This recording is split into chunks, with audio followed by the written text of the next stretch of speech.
Yeah, let's just jump right into this. Being primarily an online film critic, commentator, guy who makes the word sounds into the talk box with the pictures over it on the internet machine, whatever you want to call this, kind of means you move from platform to platform over years, and unless you're talented enough, lucky enough, already rich and or well connected enough starting out to move up into the higher ranks of it, and I am none of those things, never have been, maybe never will be, right away, you pretty much look at audience turnover once every few years as a new crop of people file in and out of workspaces that need audiovisual distraction, and that's your job to provide. Basically, I get older, they stay the same age. Yes, they do. Yes, they do. I should probably find a less sleazy clip for that, right? Anyway, a side effect is that you start to see the same film and pop culture discourses pop up again and again, as the internet has at this point decisively proven that instead of fixing our inability to learn from things and repeat our past mistakes, it is instead a machine that makes them much worse. Case in relevant point, now that we're making King Kong movies pretty regularly again, I think we just got a new trailer for the next versus Godzilla one.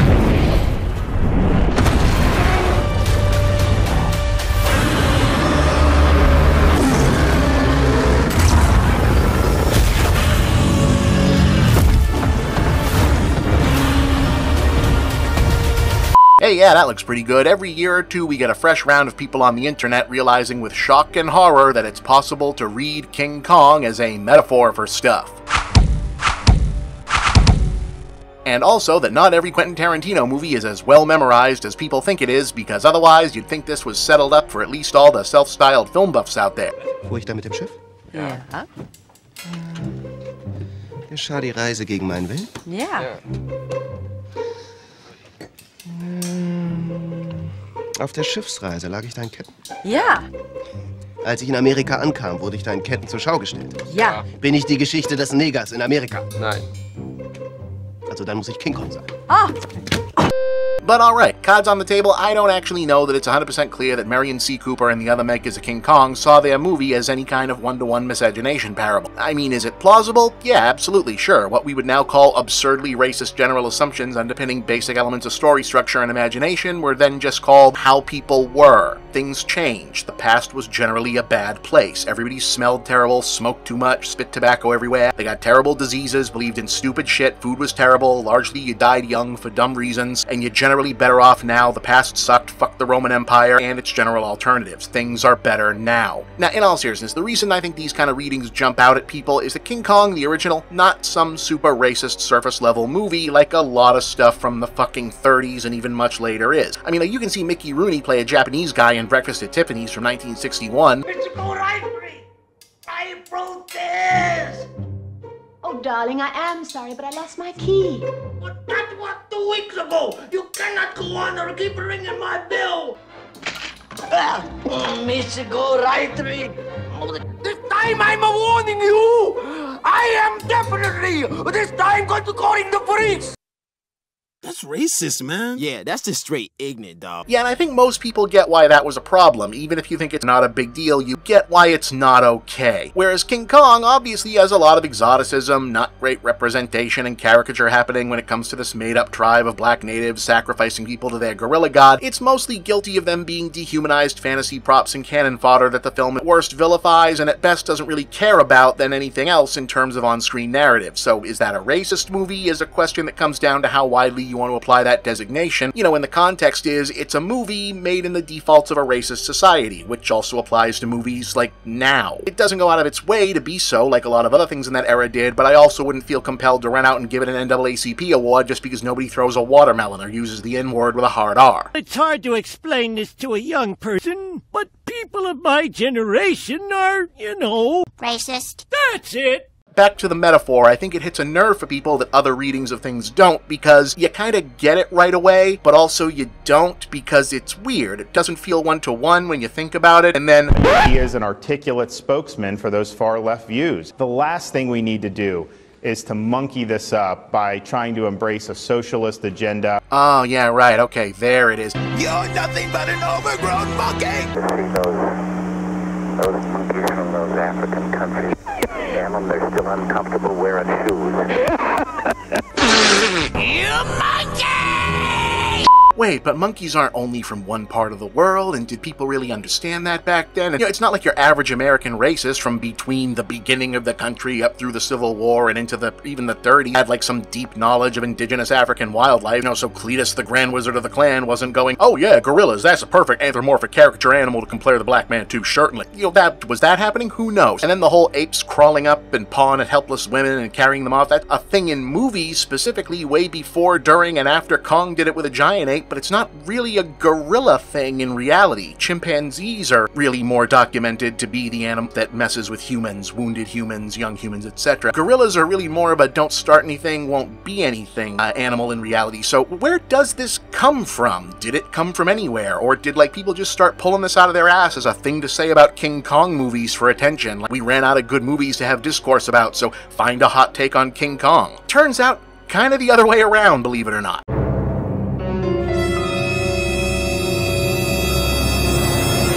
Yeah, see, King Kong, probably not totally verifiably, but very likely got at least the idea for Save Girl from Ape Sacrifice, or picked it up in the zeitgeist, from a very different previous hit movie that was definitely, no argument at all, super racist about the whole thing, and that movie was called INGAGI.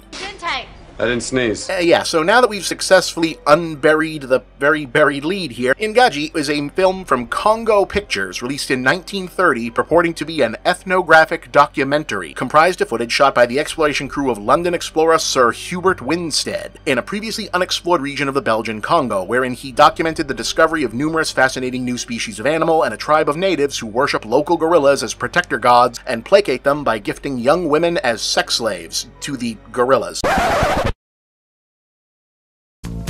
Winstead claims to present evidence of these lascivious details and more, and most of it plays out like... Look, just here's some of the movie. Take a look.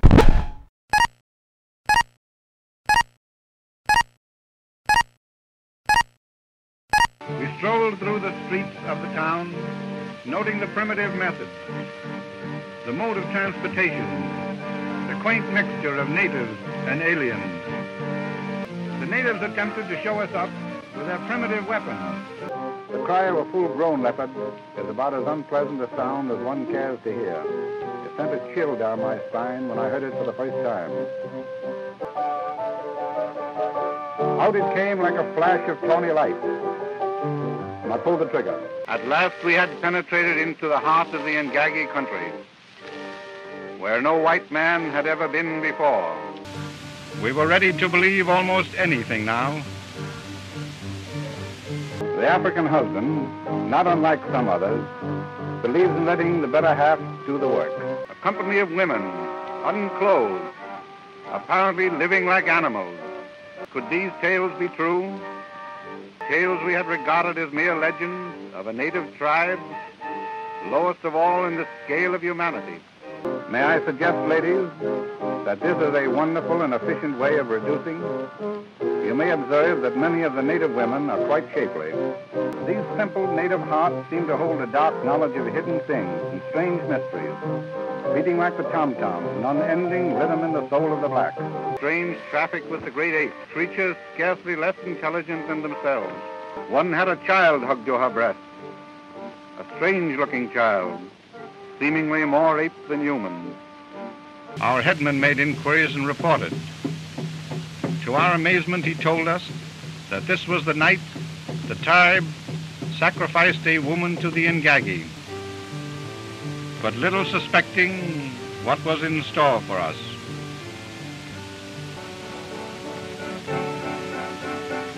The brute pounced upon her, and she screamed like one possessed. But the limit had been reached, and at last he fired. While the gorilla is seldom the aggressor, he was now being robbed of his legitimate prey and was prepared to fight to the last ditch. Dropping the woman, he came on with roars that seemed to shake the very earth. His struggle with death was awesome, with almost human screams of agony. He twisted and turned, and at last lay still.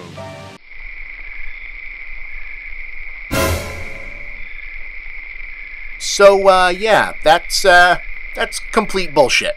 Egg.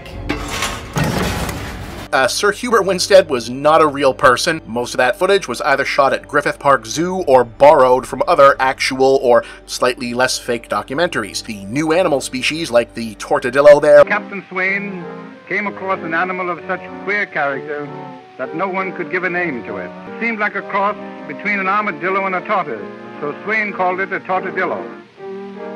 So far as we have been able to learn, it is a species hitherto unknown to science. Yeah, that's just a regular-ass turtle with other makeup appliances glued to its shell. The African tribe are actors for the most part. The gorillas were just guys in costumes. Most of this was shot around Los Angeles. Nobody got sacrificed or gorilla sexed, thankfully. It's a total hoax. They faked all of this. This is all fake. They made it up. He's lying. Shut up, I'm a liar too. Yeah, but you're not as good a liar as this guy. They just completely made this shit up and put it out as a documentary, and they made a lot of money in 1930 dollars off the prospect of, yeah, we got footage of a tribe in Africa where they give girls to monkeys and they do fucked up shit with them. You want to see? And of course, people wanted to see that. I mean, do you know how much money freak shows still made back then? A lot. Probably the same kind of money this did. Like, of course that worked. Don't pretend we're any better now. Don't pretend David Zaslav wouldn't schedule a block of that shit right between Growing Belushi and 90 Day Fiancé love games if he could. But, you know, even in the 30s, you actually could fuck around with stuff like that too much. I mean, not about the horrifically racist and misogynist content, obviously, but, you know, this was still the two different bathrooms era, but you could fuck around being reckless with people's money, and INGAGI actually did too well at the box office for people to, like, not pay attention. You know, like film critics, newspapers, journalists, just reporters in general started to get skeptical and write articles about how it looked kind of fishy. I mean, look, we're between two world wars, TV isn't a thing yet, something isn't good on the radio all the time, there's not always a boxing match or a baseball game people are interested in. You gotta talk to people about something, so hey, did you see that crazy gorilla movie INGAGI? Eventually turns into, yeah, I did, but I also heard they maybe faked it? What? And then the Motion Picture Producers and Distributors of America put out some paperwork and feelers asking around about this since, hey, people are talking. Now think about that for a minute. If you're the guys who did this, you made a fake gorilla documentary, you made a shitload of money off it, you basically got away with it up to this point, it's 1930, so to keep getting away with it, all you really gotta do is put all the money in like just a bag, start wearing a different hat, change a name on one or two documents, get on a train, go to a different town, and you're basically in the clear. Paper trail broken, you have vapor, there's no internet, no Google Maps, they can't track you. Like, you're gonna get away with this. So what's the stupidest possible thing you could do instead?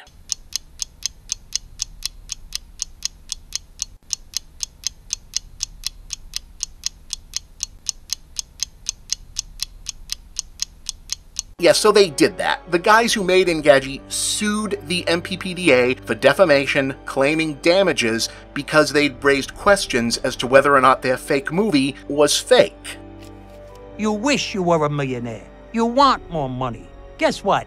You blow it. So when you sue for something like that, the claim has to be investigated by the Federal Trade Commission, and the guys you sued have to look at your records. That's called discovery, which of course is what happened. And the FTC concluded that the movie was fake. Because the movie was fake. Knock, knock. Who's there? You blew it. You blew it who? You blew it bad.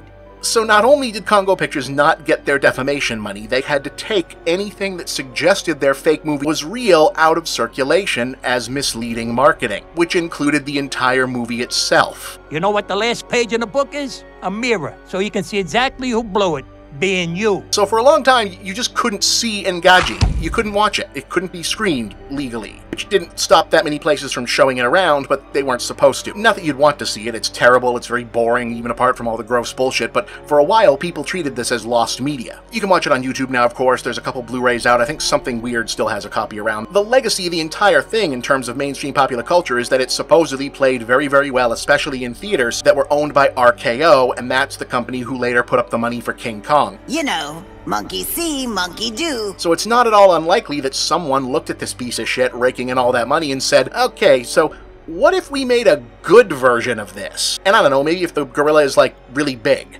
And also, because its subject was so infamous, the title was borrowed as a sarcastic reference about a decade later for an otherwise unrelated mad scientist missing link horror movie made by black filmmakers called Son of INGAGI, which has the distinction of being, as near as anyone can attest, the first horror movie with an all African-American cast. So that's certainly something.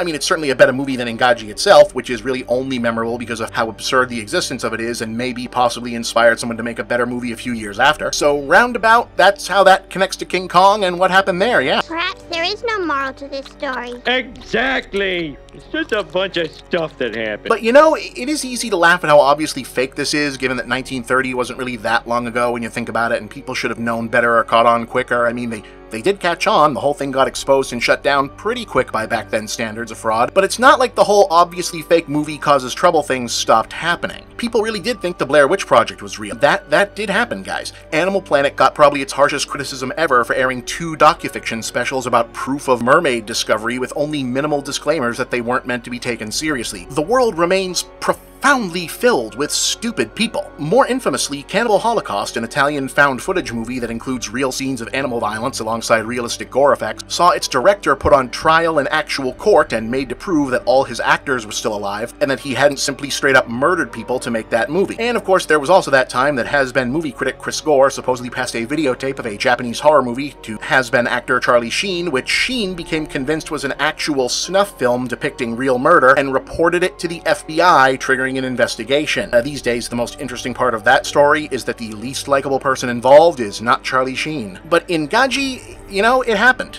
It may have inspired King Kong. It was regarded for years as somewhat lost media. It is absurdly racist, and in that way and other ways a strange document of a time lost but not that far lost in American film. And it is certainly a movie that exists.